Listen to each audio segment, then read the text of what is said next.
Sourate 27. La fourmi. Au nom du Dieu clément et miséricordieux. Pa-Sod. Ce sont les signes de la lecture et de l'écriture évidente. Ils servent de direction et d'heureuses nouvelles aux croyants qui observent la prière, font l'aumône et croient fermement à la vie future. Pour ceux qui ne croient point à la vie future, nous avons embelli leurs œuvres à leurs propres yeux. Ils sont comme étourdis. Ce sont eux à qui est réservé le plus cruel châtiment. Ils seront les plus malheureux dans l'autre monde. Tu as obtenu le Coran du savant, du sage. Souviens-toi que Moïse dit un jour à sa famille : « J'ai aperçu du feu, je vais vous en apporter des nouvelles. Peut-être vous en apporterai-je un tison ardent pour que vous ayez de quoi vous réchauffer. » Il y alla, et voici qu'une voix lui cria : « Béni soit celui qui est dans le feu et autour du feu, louange au Dieu maître de l'univers. » Ô Moïse, je suis le seul Dieu puissant et sage. Jette ton bâton. Moïse le jeta, et lorsqu'il le vit s'agiter comme un serpent, il se mit à fuir sans se retourner. Ô Moïse, lui cria-t-on, ne crains rien.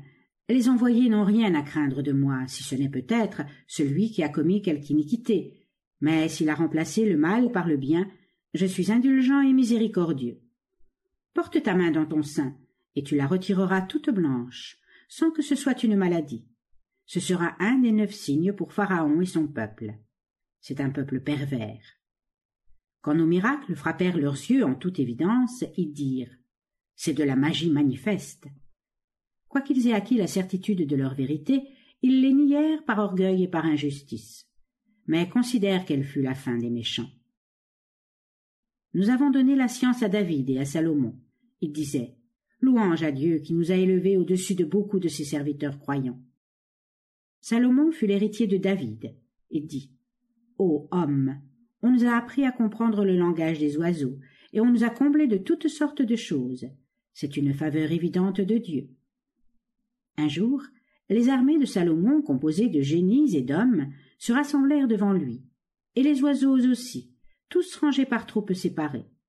Lorsque tout ce cortège arriva à la vallée des fourmis, une d'entre elles dit : « Ô fourmis, rentrez dans vos demeures de peur que Salomon et ses armées ne vous écrasent sous leurs pieds sans le savoir. » Et Salomon sourit à ces paroles de la fourmi et dit : « Seigneur, fais que je te sois reconnaissant pour les bienfaits dont tu m'as comblé ainsi que mes pères.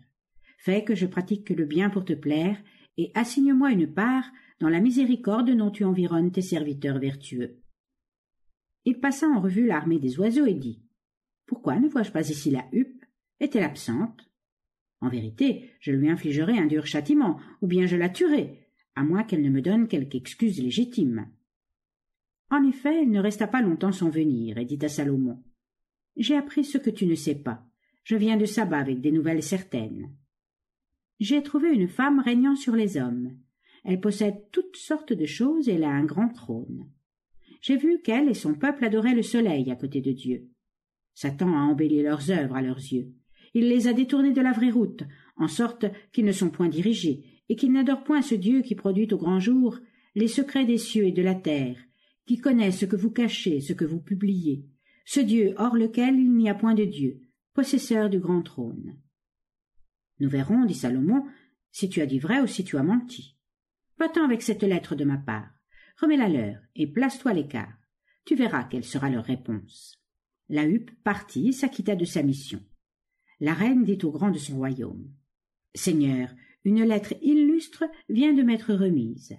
Elle est de Salomon, en voici le contenu. Au nom du Dieu clément et miséricordieux, ne vous élevez pas contre moi. Venez plutôt à moi, vous abandonnant entièrement à Dieu. » « Seigneur, dit la reine, conseillez-moi dans cette affaire. Je ne déciderai rien sans votre concours. »« Nous sommes forts et redoutables, reprirent-ils, mais c'est à toi qu'il appartient de donner des ordres. C'est à toi de voir ce que tu as à nous commander. » Lorsque les rois entrent dans une ville, dit la reine, ils ravagent et font de ses plus considérables citoyens les plus misérables. C'est ainsi qu'ils agissent. J'enverrai des présents, et je verrai ensuite ce que me rapporteront mes envoyés. Lorsque l'envoyé de la reine se présenta devant Salomon, celui-ci lui dit : « Vous voulez donc m'assister vos trésors ?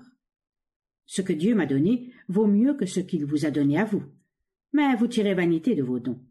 Retourne vers le peuple qui t'envoie. Nous irons l'attaquer avec une armée à laquelle il ne saurait résister. Nous les chasserons de leur pays, avilis et humiliés. » Salomon dit aux siens, « Ô Seigneur, qui d'entre vous m'apportera le trône de la reine avant qu'ils viennent eux-mêmes s'abandonnant à la volonté de Dieu ?» »« Ce sera moi, répondit Ifrit, un des génies. Je te l'apporterai avant que tu te sois levé de ta place. Je suis assez fort pour cela, et fidèle. » Un autre génie, celui qui avait la science du livre, dit à Salomon, « Je te l'apporterai avant que tu aies cligné de l'œil. » Et lorsque Salomon vit le trône placé devant lui, il dit, « C'est une marque de la faveur de Dieu. Il m'éprouve pour savoir si je serai reconnaissant ou ingrat. Quiconque est reconnaissant l'est à son avantage. Quiconque est ingrat, Dieu peut s'en passer, car il est riche et généreux. » « Rendez-lui méconnaissable ce trône, dit Salomon au génie. Nous verrons si elle est sur la droite voie ou bien du nombre de ceux qui ne sauraient être dirigés. » Et lorsqu'elle, la reine, se présenta devant Salomon, on lui demanda, « Est-ce là votre trône ?» Elle répondit, « On dirait que c'est lui-même. » Or, nous avions reçu la science avant elle, et nous étions résignés à la volonté de Dieu. Les divinités qu'elle adorait à côté de Dieu l'avaient égarée, et elle fut du nombre des infidèles. On lui dit, « Entrez dans ce palais. » Et quand elle le vit, elle croyait que c'était une pièce d'eau, et se retroussa autour des jambes. « C'est un palais pavé de cristal, » répondit Salomon. « Seigneur, j'avais agi uniquement envers moi-même en adorant les idoles. Maintenant je me résigne, comme Salomon, à la volonté de Dieu, maître de l'univers. » Nous avons envoyé Saleh vers les Témoudites, ses frères, pour leur faire adorer Dieu. Ils se divisèrent en deux parties. « Ô mon peuple, leur disait Saleh, pourquoi voulez-vous hâter le mal du supplice plutôt que le bien des récompenses divines? Que n'implorez-vous le pardon de Dieu afin qu'il ait pitié de vous? Nous avons consulté sur toi et les tiens le vol des oiseaux. Votre fortune dépend de Dieu, répondit-il. Vous êtes un peuple que Dieu veut éprouver. Il y avait dans la ville 9 individus qui commettaient des excès dans le pays et ne faisaient aucune bonne action. Ils se dirent entre eux, « Engageons-nous par un serment devant Dieu à tuer pendant la nuit Saleh et sa famille. Nous dirons ensuite aux vengeurs de son sang, « Nous n'avons pas été présents à la mort de sa famille, nous disons la vérité. » Ils mirent en œuvre leurs artifices, et nous mîmes en œuvre les nôtres, pendant qu'ils ne s'en doutaient pas. Considère quelle a été la fin de leur stratagème. Nous les avons exterminés, ainsi que toute leur nation. Leurs demeures, que vous voyez, sont affaissées dans le sol, parce qu'ils étaient impies. Il y a dans ceci un signe pour les hommes qui ont de l'intelligence. Nous sauvâmes ceux qui avaient cru et qui craignent Dieu. Nous envoyâmes Lot, qui disait à son peuple, « Commettrez-vous une turpitude? Vous le savez, cependant. Aurez-vous, par concupiscence charnelle, commerce avec des hommes plutôt qu'avec des femmes? Vous êtes dans l'égarement. » Et quelle a été la réponse de son peuple? Ils se dirent entre eux, « Chassons la famille de Lot de notre ville. Ce sont des hommes qui veulent faire les chasses. » Nous sauvâmes la famille de Lot, à l'exception de la femme que nous avions destinée à être parmi ceux qui restaient en arrière. Nous avons fait pleuvoir une pluie de pierres. Quelle fut terrible la pluie qui tomba sur ces hommes qu'on avertissait en vain. Dis, louange à Dieu, et paix à ceux d'entre ses serviteurs qu'il a élus. Qui de Dieu ou des idoles qui lui associent mérite la préférence? Celui qui a créé les cieux et la terre, qui vous envoie de l'eau, à l'aide de l'eau nous produisons pour vous ces riants jardins, car ce n'est pas vous qui faites pousser les arbres. Est-ce quelque Dieu de compagnie avec le Dieu unique? Et cependant, il lui trouve des égaux. Celui qui établit solidement la terre, qui dans son intérieur a tracé des rivières, qui fixa des montagnes, qui éleva entre les deux mers une barrière, est-ce quelque Dieu de compagnie avec le Dieu unique? Et cependant, la plupart ne le comprennent pas.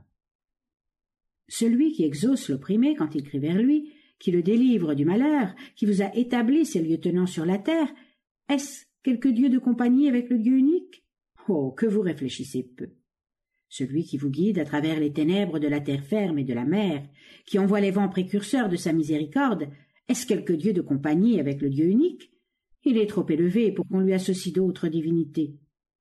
Celui qui produit la création, la fait rentrer, qui vous nourrit des dons du ciel et de la terre, est-ce quelque Dieu de compagnie avec le Dieu unique?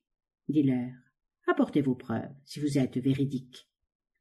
Dis, nul autre que Dieu au ciel et sur la terre n'en connaît les secrets. Les hommes ne savent pas quand ils seront ressuscités. Ils ont quelque connaissance de la vie future, mais ils en doutent, ou plutôt, ils sont aveugles à cet égard. Les incrédules disent « Quand nous et nos pères deviendrons poussière, est-il possible qu'on nous en fasse sortir vivants? On nous le promettait déjà, ainsi qu'à nos pères, mais ce ne sont que des histoires des anciens. » Dis-leur « Parcourez le pays, et voyez quelle a été la fin des coupables.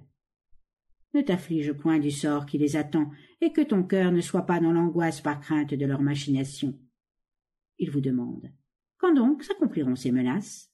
Dites-le si vous êtes sincères. » Réponds-leur « Il se peut que le supplice que vous voulez hâter soit à vos trousses. Ton Seigneur est plein de bonté pour les hommes, mais la plupart d'entre eux ne sont pas reconnaissants. Ton Seigneur connaît ce que leur cœur recèle et ce qu'ils produisent au grand jour. Il n'y a point de choses cachées dans les cieux et sur la terre qui ne soient inscrites dans le livre de l'Évidence. Il, le Coran, déclare aux enfants d'Israël la plupart des sujets de leurs disputes. Le Coran sert de direction aux croyants et constitue une preuve de la miséricorde divine envers eux. Dieu prononcera son arrêt pour décider entre vous. Il est le puissant, le sage. Mets ta confiance en Dieu, car tu t'appuies sur la vérité évidente. Tu ne saurais rien faire entendre aux morts, tu ne saurais faire entendre aux sourds l'appel à la vérité quand ils te tournent le dos. Tu n'es point le guide des aveugles pour les prémunir contre l'égarement. Tu ne saurais te faire écouter, excepté de ceux qui ont cru à nos signes et qui se résignent à la volonté de Dieu. Lorsque la sentence prononcée contre eux sera près de recevoir son exécution, nous ferons sortir de la terre un monstre qui leur criera « En vérité, les hommes n'ont point cru fermement à nos miracles. » Un jour, nous rassemblerons ceux qui ont traité nos signes de mensonges. Ils seront divisés par troupes, jusqu'à ce qu'ils paraissent devant Dieu qui leur dira « Avez-vous traité de mensonges mes signes, faute de les avoir pu comprendre, ou aviez-vous un autre motif d'en agir ainsi ?» La sentence sera exécutée en punition de leur impiété, et ils ne prononceront pas un seul mot. Ne voyait-il pas que nous avons établi la nuit comme temps de repos, et le jour clair pour le travail? Certes, il y a dans ceci des signes pour un peuple qui croit fermement.